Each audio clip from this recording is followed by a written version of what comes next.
성경 말씀 창세기 18장 22절로 33절까지 말씀입니다.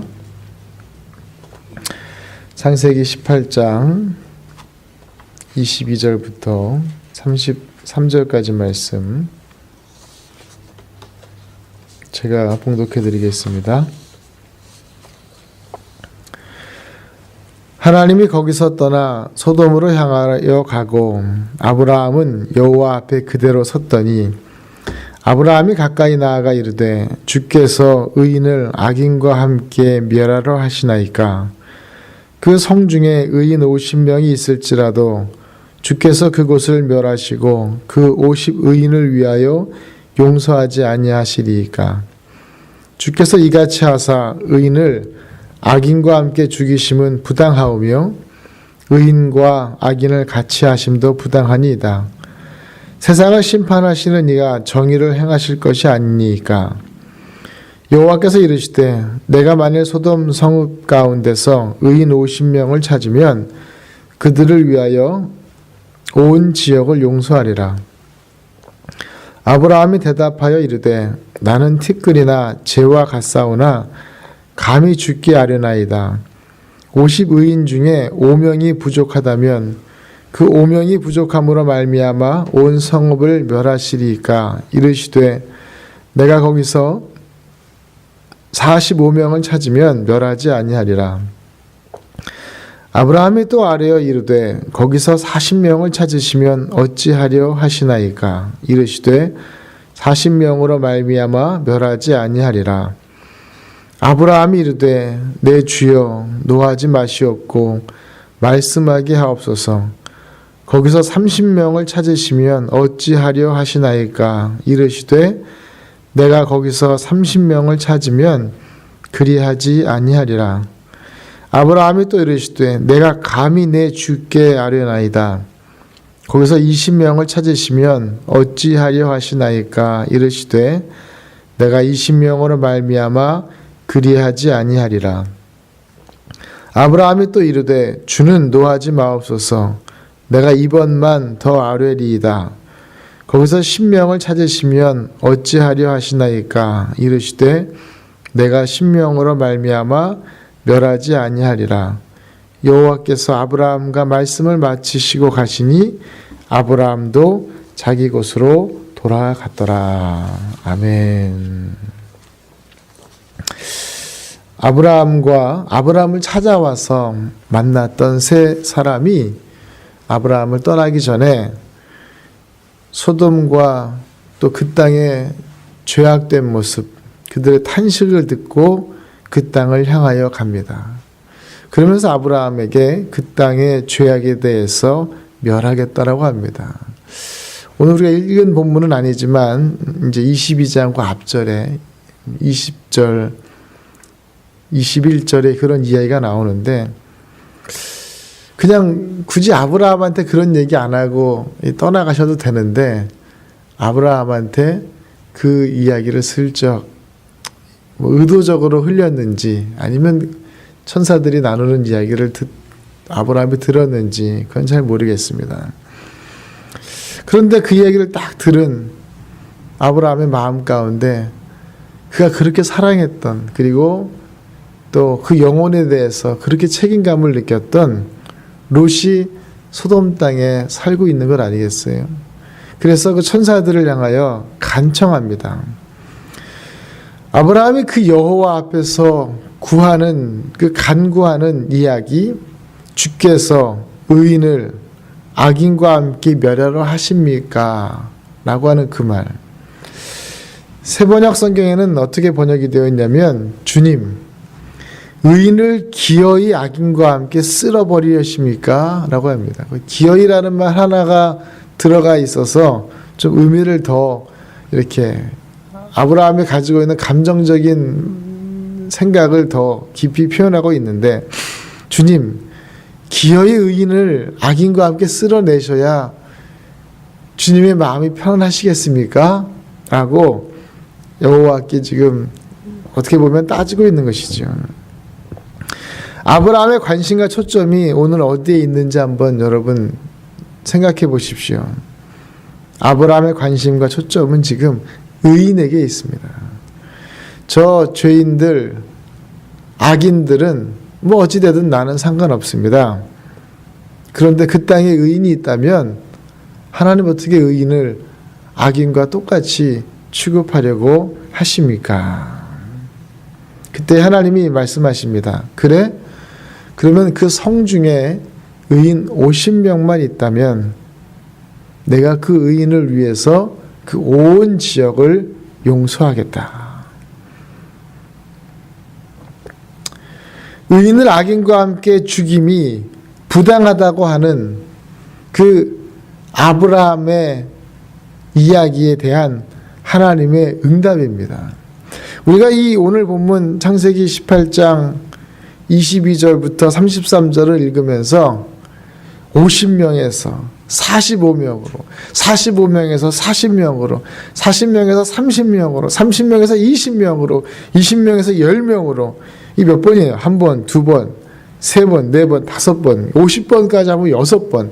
이게 계속 반복적으로 나오는 그 숫자에 우리가 이렇게 빠져서 10명이라도 50명이라도 여기에 더 관심이 많은데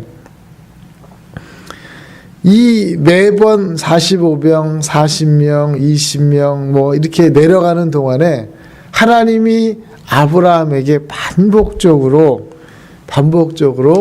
약속해 주시는 그 말씀을 우리가 더 관심을 가지고 읽어야 됩니다.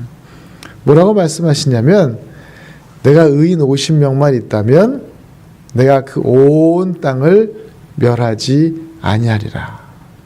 그 다음에 뭐라고 말씀하시냐면 내가 의인 45명만 찾는다면 내가 그 땅을 멸하지 아니하리라. 내가 거기서 30명만 찾는다면 그 땅을 내가 그렇게 하지 아니하리라. 내가 그 땅 가운데 20명만 찾는다면 내가 그 땅을 그렇게 하지 않으리라. 내가 그 땅 가운데 10명만 찾는다면 내가 그 땅을 그리하지 아니하리라. 이 아브라함의 입장에서는 어떻게 해서든지 그 땅을 멸하지 않게 하기 위해서 50명? 안 될 것 같아. 45명? 안 될 것 같아. 이렇게 이야기하지만 하나님께서 우리에게 반복적으로 이야기해 주는 내용은 사실 숫자에 있는 것이 아니라 내가 그들 가운데 의인이 있다면 내가 그들의 땅을 온 땅을 멸하지 아니하리라.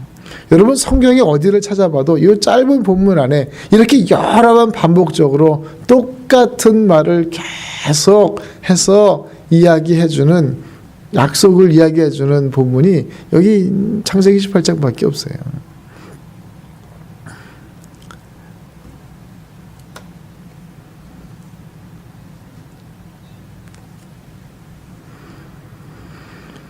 여러분 한번 아이들한테 그런 대화를 종종 하잖아요. 막 사탕을 달라고 그래요. 그러면 막 울고 있는데 너 그 눈물 닦고 오면 사탕 줄게. 눈물 닦고 오면 사탕 주는 거예요. 눈물만 닦고 오면 사탕을 주는 거예요. 근데 얘가 눈물 닦고 오면 사탕 줄게. 지금 안 줄 거야. 이렇게 얘기하면 눈물 닦고 오면 사탕 줄게를 안 들어요. 지금 안 줄 거야만 듣고 계속 울고 앉아있는 애들 여러분 보신 적 있으세요? 애들 키우면서? 똑같은 거죠. 하나님은 계속 반복적으로 아브라함에게 또 이 글을 읽는 독자들에게 이야기하고 있습니다. 거기 의인이 10명만 있다면 내가 그 온 땅을 멸하지 아니할 것이다. 아브라함이 그 약속을 받아냈습니다. 저는 오늘 이 아브라함과 하나님의 대화 가운데 우리가 두 가지만 분명하게 알길 바랍니다. 첫째는 하나님 역시 그의 관심은 의인에게 속해 있다라고 하는 것입니다. 의인을 악인과 함께 멸하시지 않는 하나님입니다. 우리의 행위가 하나님 앞에서 의롭다 칭함을 받으려고 성실하게 열심히 살아가는데 세상을 보면 나만 바보같이 사는 것 같아서 참 속상할 때가 많이 있습니다. 여러분 세상을 보세요. 세상이 선합니까? 세상은 악해요. 정말 악해요. 근데 이 악한 세상 가운데 내가 뭐라고 나 혼자 이렇게 착하게 살아야 되는가? 세상은 마치 저들이 원하는 규칙과 방법대로 흘러가는 것 같습니다. 그러나 하나님의 관심은 의인을 향해 있습니다. 아브라함이 하나님의 그런 마음을 너무나 잘 알고 있었기 때문에 하나님과 그런 거래를 하는 것입니다. 아마도 하나님은 의인이 5명만 있었다 하더라도 아브라함에게 내가 5명만 있어도 그 땅을 멸하지 않겠다라고 약속하셨다면 하나님은 그 땅을 멸망시키지 않았을 것입니다. 하나님의 목적은 의인을 찾아 구원케 하시는 일이고 의인의 삶을 생명의 삶으로 인도하시는 것이기 때문입니다. 다 죽어가는 삶인 것처럼 보이고 희망 없는 절망의 삶인 것 같아도 우리가 하나님 앞에서만 인정받는 삶이라면 우리의 삶은 여전히 해볼 만한 삶인 것이에요. 세상을 바라보면서 좀 낙심할 때도 있습니다. 그렇지만 내가 하나님 앞에 의로움을 받은 사람이다 라고 하는 것만 분명하면 이 죄악된 세상 속에서도 우리가 한번 살아볼 만한 세상을 살고 있는 것이다 라고 하는 것이죠. 아브라함의 반복되는 요청을 말 그대로 다 받아주시는 하나님의 마음 속에서도 의인을 악인과 함께 멸하심이 부당하다고 생각하시기에 아브라함의 말을 있는 그대로 다 받아주고 계신 것입니다. 아브라함의 인생이 그렇게 되었을 것이고 그 아들 이삭의 인생이 그렇습니다. 여러분, 이삭은 어떻습니까? 가나안 땅에서 그가 우물을 팔 때마다 계속 빼앗깁니다. 그리고 부당한 대우를 받습니다. 이삭의 삶은 다른 족장에 비해서 그렇게 대단한 업적도 있는 것처럼 보이지도 않습니다. 창세기에서 이삭의 분량은 굉장히 작아 보이죠. 그런데 의인을 향한 하나님의 관심은 그 이삭의 삶을 그 가나안 땅에서의 부당한 대우와 부당한 상황 속에서도 아름답게 선하게 인도하시는 것을 보게 됩니다. 요셉은 어떻습니까? 요셉은 그에게 악하게 대하는 형제들에 대하여 선대함으로 악이 넘쳐나는 상황 속에서 늘 선함과 의로움을 유지하였습니다. 하나님은 그런 의인 요셉의 삶을 통해서 하나님의 구원의 계획을 이끌어내고 있습니다. 세상은 우리보다 훨씬 크고 악하고 절망적입니다. 그러나 하나님의 관심은 그 세상의 죄악된 모습에 있지 않습니다. 하나님의 관심은 하나님의 뜻을 구하는 의로운 자들, 하나님께 기대어 사는 사람들에게 있습니다. 그러나 여러분, 이 땅에 살면서 조금 미련해 보이고 좀 한심해 보이는 삶인 것 같아도 여러분 용기를 가지고 사시길 바랍니다. 하나님은 주님을 온전히 의지하는 하나님의 사람들에게 완전히 그들의 삶에 어떻게 보면 하나님이 매여 있다라고 말할 수도 있습니다. 두 번째로는 결국 소돔의 멸망은 악인이 판을 치는 죄악됨으로 인해서가 아니라 의인 10명이 없어서 망하게 된 것입니다. 아무리 더럽고 추한 소돔 땅이라 하더라도 의인이 10명만 있었다면 망하지 않았을 것입니다. 리즈빌, 루이지아나, 우리가 사는 동네를 봅니다. 여러분, 우리 동네가 하나님 보시기에 참 선한 곳인가요? 가끔 이 동네 옛날에 부대가 크고 막 좋았을 때 이 171에 그냥 얼마나 그냥 장사가 잘 되는지 술집들이 쫙 있었다라고 얘기를 이렇게 들을 때마다 조금 속상할 때가 있습니다. 아니, 술집이 그 길거리에 쫙 있는 게 뭘 잘할 거리라고. 그렇지 않아요, 여러분? 우리 동네 술집 많아요. 이게 뭐 잘할 거래요. 창피한 얘기죠. 아마 하나님이, 제가 가끔 휴스턴에 가서 이렇게 밥을 먹으면 낯선 사람이 오니까 어디서 왔어요? 물어봐요. 생긴 게 벌써 시골에서 온 줄 아는 것 같아요. 저 루이지애나에서 왔습니다. 그래요? 우리 자기네들도 루이지애나 종종 온대. 그래서 어쩐 일로 오세요? 그랬더니 루이지애나에 카지노 하러 간대. 거기서부터 승질이 나가지고 그럴래 우리 동네 오지도 마시오 이렇게 얘기한단 말이죠. 텍사스에서 카지노 할 데가 없어서 루이지애나까지 와서 카지노를 하겠어요. 하나님이 만약에 이 죄악된 땅을 쓸어버린다면 그 땅을 바라보면서 하나님 이 땅에 의인 10명만 있다면 이 땅을 멸하지 마시옵소서. 우리가 주께 아브라함과 같은 간청을 드리고 하나님이 지금 그 의인들을 찾고 계신다면 우리 리즈빌 연합감리 교회에서 그 의인들이 막 나와야 될 줄로 저는 믿습니다.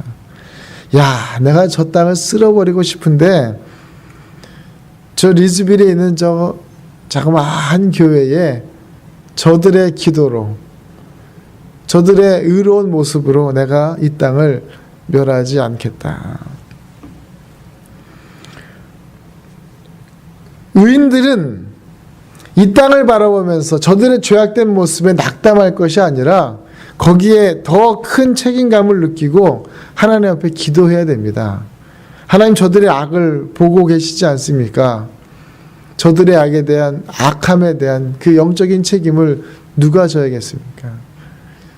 그들은 악인들이라 그들이 죄를 짓는지도 깨닫지도 못해요. 내일 본문 보시면 아주 한심한 일들이 벌어집니다. 고로 하나님 앞에서 그 땅을 새롭게 하는 일은 의인들의 몫입니다. 의인들의 몫이에요. 요즘에 한국의 아주 기독교가 위기인데 과거에 도시들마다 성시화 운동 그래가지고 온 그 땅을 거룩하게 하겠다고 했는데 여러분 성경에 보십시오. 어느 도시를 하나 심지어 예루살렘이라 하더라도 그 도시가 모든 사람들이 하나님 앞에서 거룩하다고 인정받은 역사가 정말 창조 이래로 없어요. 중요한 거는 의인들이 하나님의 사람이라고 하는 사람들이 그 하나님 앞에서의 올바른 믿음과 신앙을 가지고 기도하며 부르짖을 때에 하나님이 그 죄악된 땅을 멸하지 않고 고비고비 넘어가시지 않습니까? 오늘 하루 여러분 이 땅에 살면서 나도 혹시 저들처럼 살면 조금 어떤 물질적인 이득이나 이런 것들을 받지는 않을까? 여러분 그런 유혹에 절대로 넘어가지 마시기 바랍니다. 하나님의 관심은 하나님의 말씀에 순종하며 살아가는 의인들에게 있을 뿐만이 아니라 이 땅이 망하고 흥하고는 세상 사람들이 정해놓은 기준대로 되는 것이 아니라 이 땅에 과연 얼마나 많은 의인들이 이 땅을 향하여 눈물을 흘려 기도하고 있는가로 좌우된다라고 하는 것을 여러분 반드시 기억하시고 우리가 살고 있는 이 땅이 복되도록 우리로 인하여 이들의 심판이 면하도록 우리가 기도하고 또 행하는 귀한 날 되시기를 주님의 이름으로 축원합니다. 기도하겠습니다.